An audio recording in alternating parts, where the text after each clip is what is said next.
We talk a lot about the question, who goes to heaven? I want to give you that answer, but not as directly as you would like.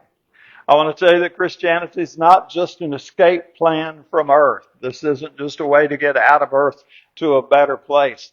The goal of Christianity is to be conformed to the image of His Son. That's Romans 8:29. The goal is to be conformed to the image of His Son, and those who conform to that image are the ones who go to heaven. So Christianity, it's not just about where we go, and I think we get a lot of emphasis on that aspect of it because it is there. Christ went away to prepare us a place, and He's going to come back so that we may be with Him. So obviously there is a place to go, but it is more than just a place to go. At the heart of Christianity is discipleship. It's learning to look like Jesus. Or as Paul said there in Romans 8:29, being conformed to the image of His Son. And obviously that's on a spiritual level, a moral behavior level, not actually how somebody looks. So God is forming Christ in us. That is what is going on in Christianity. Let me say it again. God is forming Christ in us. That's again Romans 8:29. So the world has its mold. The world has the way it wants to shape you, which is very secular. A lot of it's moral. Some of it's not. Definitely don't want to go down that avenue. But then God has His mold. And His mold is for us to imitate His Son, to be conformed to the image of His Son. So imitating Christ, that's the heart of Christianity. And it's really where I want to take you in this lesson, is about imitating the heart of Christ. And if you can get that and really key into that, then those are the people that go to heaven. And if you don't key into that, I think the other answer is rather self-evident. So God's will is our Christ likeness. So it's not just a destination, it is absolutely transformation. That's why we start out as babes desiring the sincere milk of the Word, and then we keep working our way up and working our way up. So Jesus is the firstborn, He's the pattern. So Paul could say, imitate me just as I also imitate Christ. So we know what our pattern is. And it's not just this little moral upgrade. It's not something small. This is major. This is becoming somebody entirely new, as Paul would say in 2 Corinthians, a new creation or a new creature, depending on how your translation reads. But it's not going to be gained in an instant.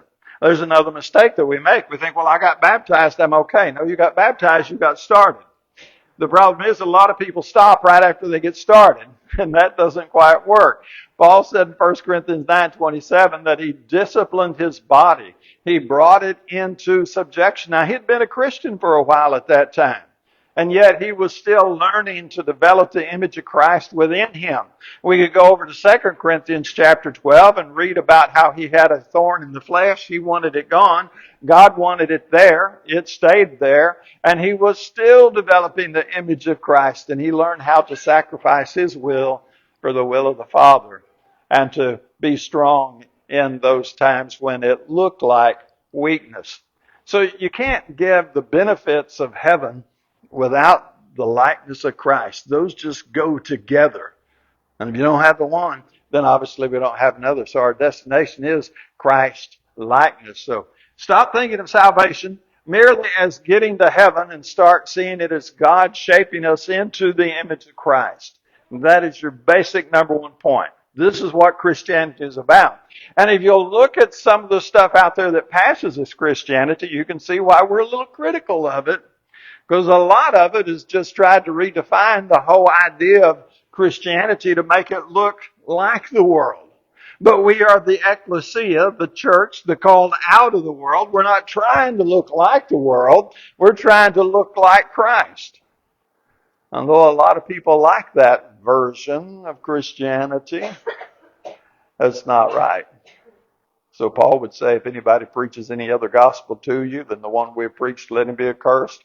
I think we ought to take that warning to mind.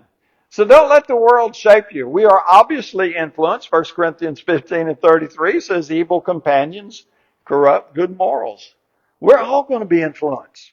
It's really hard not to be.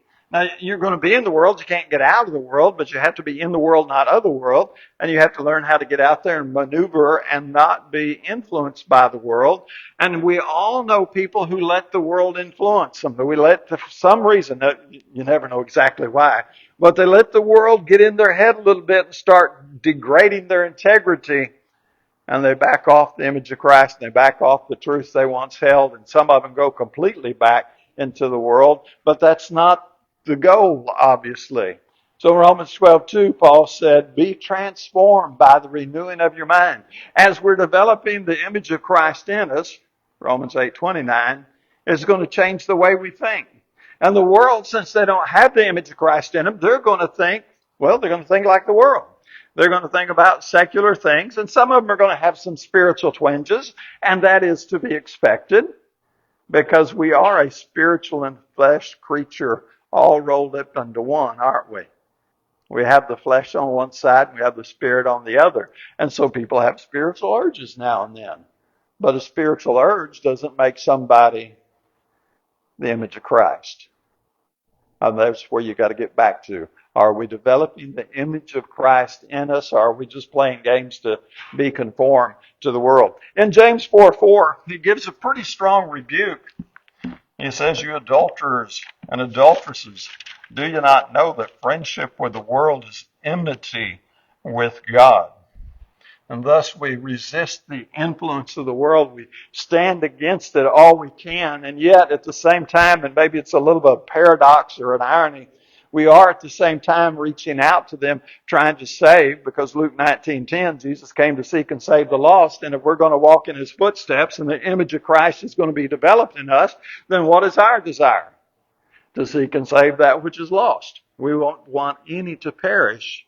But at the same time, as Christ was doing His mission, He did not compromise Himself with the values and the ideas of this world. So we let Scripture feed us.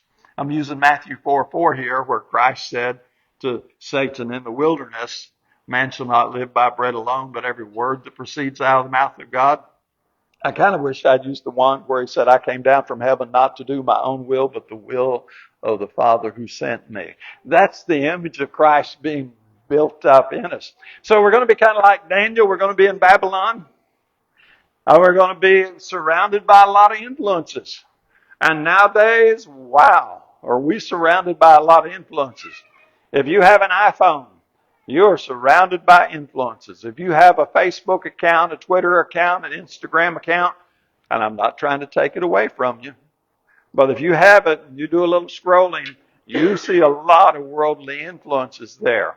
But Daniel, taken to Babylon against his will, one of the captives, was surrounded by all this negative stuff. And he determined in his heart that he would not defile his body with the king's delicacies. And it worked for him. And Daniel, as a man of God, had a lifelong political career. Isn't that an interesting thought? Daniel had a lifelong political career in the system of Babylon as it developed over his lifetime, and he was a godly man. What I'm trying to tell you is you can be in the world and not of the world. You can be a godly person even though so much of the world around you is obviously not godly. It's not impossible.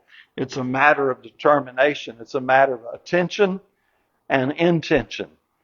And you get those in there working together, you can do some amazing things. And if any of you have a desire to get involved in politics, I say, man, we need some godly politicians. If you can get in and stay godly, and it's possible. I have an acquaintance who was the lieutenant governor of the state of Indiana for a while. She was Christian before she got in. She stayed an entire career, and she was Christian when she got out. And my acquaintance with her is after she got out. And she said something to me, I won't elaborate, but she said, if we don't get into office, who will? And I always thought that was pretty profound. So if you have that urge to go that direction, I will not oppose you. But I will say, be careful, because the temptations are rough. But Daniel did it. Daniel went through that route. So don't let the world shape you. Came across this little saying, I thought this is pretty good. If we swim the river of the world all week, then let's not be surprised when you smell like the river. Mm-hmm. Be careful how much you get involved and how deep you get into things. So I want you to take one step at a time. Fruit doesn't grow overnight. My mama said when I was a kid, I was the kind of kid that would plant the seed, turn around 5 minutes later, dig it up to see if it started growing. Now, I don't remember that, but she tells the story on me. I said she's probably right. But our fruit doesn't grow that quick, does it? It takes some time. So baptism is just the burial, the death, right? The resurrection. And then we start growing the fruit. We start developing. So it's not one big seasonal leap. Let's use the one we all know. 2 Timothy 2:15. Study. Be diligent to show yourself approved to God. A workman need not be ashamed, rightly dividing the word of truth. Didn't you catch that? He said a workman that need not be ashamed, but is rightly dividing the word of truth. Of course, you can twist that word all kinds of ways. 2 Peter 3:16 said there are people who twist the word to their own destruction. Don't be one of those. Don't be one of those rationalizers or those people who use sophistry all the time. I know we all know there's some people that stall out. I want to go back here and read this one. Hebrews 5, well, it's just 12 through 14.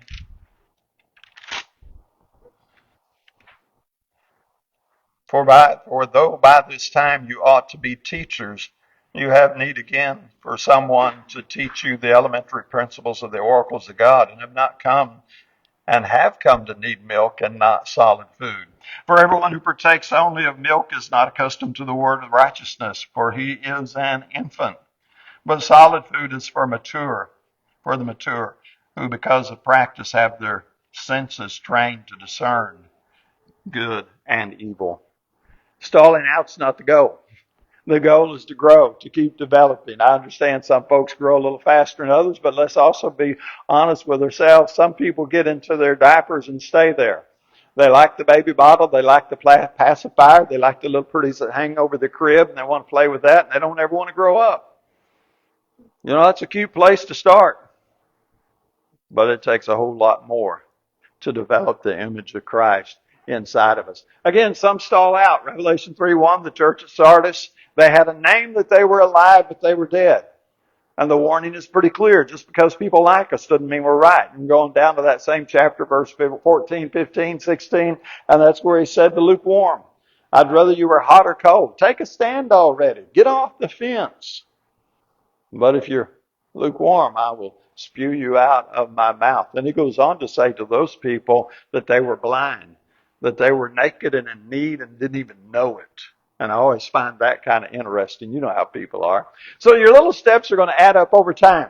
This doesn't have to be a big rush. You don't become a Bible scholar in just a week or a month or even 4 years at a theological school or divinity school. It takes time. And you stay at it, and you stay at it, and you stay at it, and you start when you're young, ideally. Maybe you're 18, maybe you're 14, maybe you're 22, and later on you're 40 years down the road, and now you're looking at 60, 65 years old, 70, and people look at you and go, I'd like to know what you forgot. And you go, I would too. Be kind of nice, but you build up that great reserve of knowledge slowly, and you become one of the older women that teach the younger women, or the older men that help to counsel the younger. So what's the one small step you can take that'll get you closer to the image of Christ? You're not going to do it in one big giant leap. Just for you. You stop and go, okay, what step do I really need to take? You need to be more consistent in prayer? Okay, there's your step. Take that one till you get it mastered. You need to be more consistent in your attendance and participation in a Bible class or a worship service. Okay. Do that one till you get it mastered. Do you need to study the book better? You know, I joke, it's a corny joke, but we have a lot of folks that are Genesis experts. Start a new Bible reading every year. They get to about the end of Genesis and they're done. But they've done Genesis for about 42 times.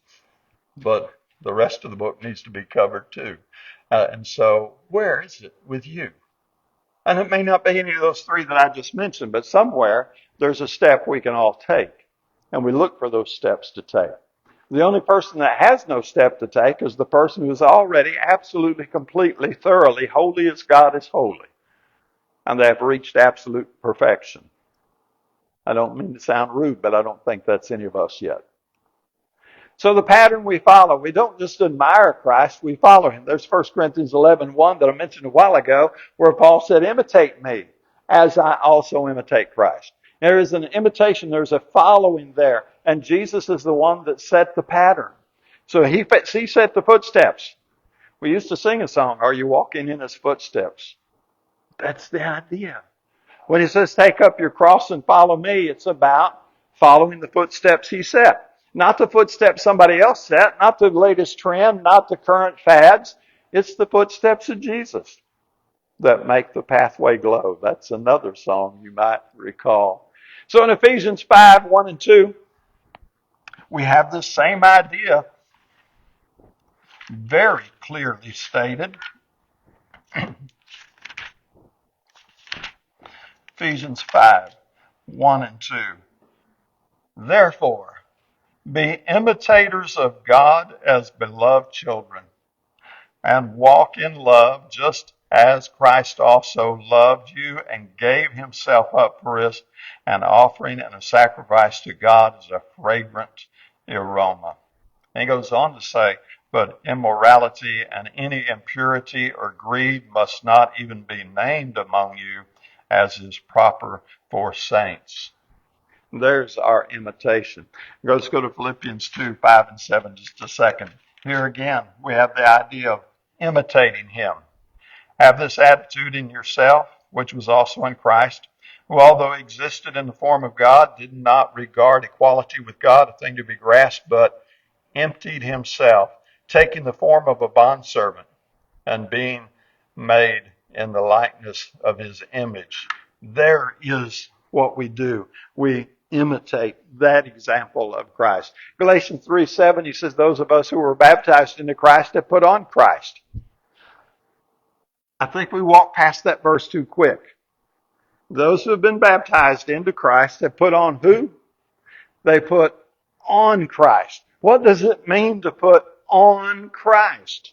It means way more than just walk around and go, now I'm a Christian. Oh, I'm Christian. Are you a Christian? No, I've got it. We're all Christian. No. It's to put on Christ. And if we put on Christ, that necessarily infers the imitation of Christ. The learning to develop the image of Christ within us. Back to Romans 8:29, right? That's the significance of baptism. And now we learn how to live that out. So it's not an imaginary Jesus. We don't get to cherry pick the scriptures and go, well, this is the Jesus I like. Let me pick these 4 verses. We want the whole biblical Jesus. And the whole biblical Jesus is a whole lot more than the Christ that attended a wedding in Galilee and turned the water to wine. I know a lot of people like that story because they, well, I'm going to be just like Jesus. I'm going to attend parties. Jesus attended a party. I attend a lot of parties. I must be just like Jesus. Well, he may be missing the point there a little bit. Jesus did attend a wedding party, but there's so much more to his story. But the parts where he laid down his life on Calvary, and he came down from heaven not to do his own will, but the will of the Father, those get overlooked sometimes. Because let's be frank, that's not as much entertainment, is it? That's not as much fun. The idea of presenting your body a living sacrifice, that's rough. But if we're going to imitate the real Jesus, that's what we do. So where's a place in your life that you can go beyond admiring Jesus? And we do want you to admire Him, but I want you to go beyond that and go, okay, I think I can imitate that. And don't try it just one day and go, well, I tried it, it didn't work. Hit it again and again and again. If it takes you a month to get that aspect down, that's fine. If it takes you 6 months, that's fine. Because when you get it down, you'll have it. And I know from practical experience that you can take a youngster who's just 5 years old, maybe 4, stick them in preschool and start teaching them things like, now this is an A, and this is a B, and this is a C, and you can do that with the kids. And by the time they get to high school, half of them can read. And then they get on to college and graduate, and they get PhDs and degrees, and they didn't do any of that in one big giant leap. They took 12 16, 20 years to get there. And we look at them holding their PhD and we admire them. We look at them and go, that's awesome. That's wonderful. I'm so glad you achieved that. You're so encouraging to me. And we turn around to Christianity and go, well, I tried to read the book. Well, I tried 3 days. I just couldn't get it. And they quit. I'm saying this is definitely a 20-year plan plus. Where's a place in your life you can go beyond admiring Jesus to imitate Jesus? Now we need to go over here to 1 John chapter 2 because we're going to talk about the biblical test.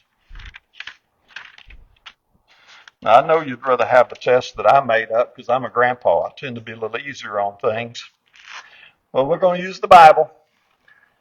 And when we look at 1 John chapter 2, this is verse 3 through 6. By this we know that we have come to know him, if we keep his commandments.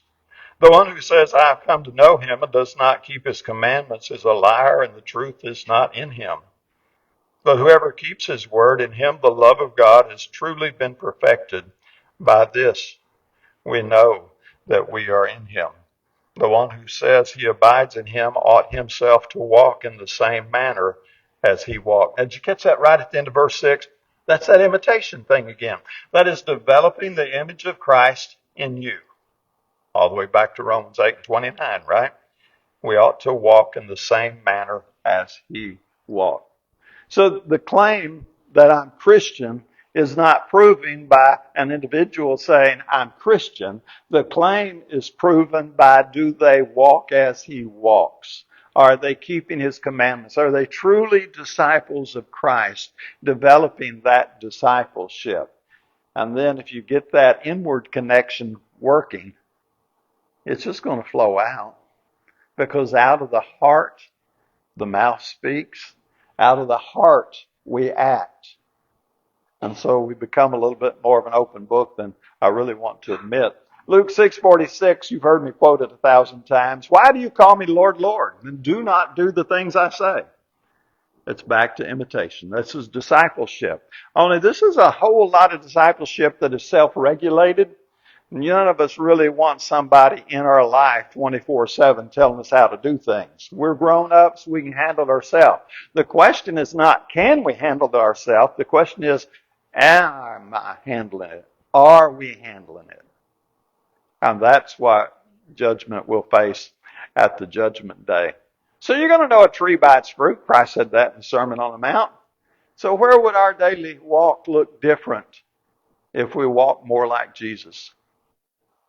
Find it. And it may be very simple. I'll use a husband and wife example. It just may be a little more kindness or courtesy around the dinner table or in the evening, you know. It may just be a little more consideration of a coworker, a little more kindness and compassion as somebody's going through something. It's so easy to dismiss somebody else's pain. It may be just a little more weeping with those who weep. I don't know. I'm still figuring it out for myself as it unfolds for me personally, and you're going to do the same thing as it unfolds for you personally. So let's wind it up. We want a likeness that lasts. God didn't just want to make us religious. Come on, there's religious people everywhere. Buddhists are religious. Islam's religious. SBNR, spiritual but not religious. They're religious. That's a little paradox, isn't it? I mean, people are religious all over the place. He didn't just come to make us religious. He wants us to become the image of Christ. Back to Romans 8:29. That's the heart of Christianity. Becoming conformed to the image of Christ. And if you do that, then who goes to heaven? Well, those people. That's the natural end of the goal. Heaven is for people who conform to the image of Christ. And so be aware, something is always shaping you. It's always out there. So Hebrews 2:1, give the more earnest heed lest you drift away. Focus on the small steps is my encouragement. Colossians 3:23, whatever you do, do it heartily as for the Lord. So whatever you do today, just pause and go, how can I do this for the Lord?